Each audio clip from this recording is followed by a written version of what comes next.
Complaint arrived while the Senate is confronted with uncomfortable truths, namely, the pending continuation of the investigation of the anomalous flood control projects, the approaching constitutional burden of an impeachment trial, and the growing pressure upon this institution to surrender its independence through political maneuvering disguised as constitutional reform.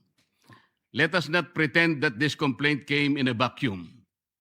The pattern is too visible to ignore. First, remove the inconvenient voices from the inquiry, then weaken those who refuse to conform, then frighten others into silence and submission before the decisive constitutional battles begin. Mr. President, this is not merely about a complaint. The trump-up charges filed against me and some of my friends are not merely legal accusations.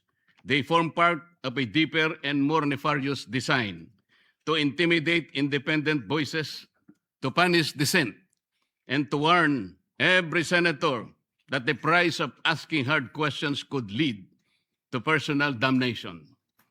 If the intention of these cases is to silence me, let me say this at the very beginning. It has failed. I will not be silenced.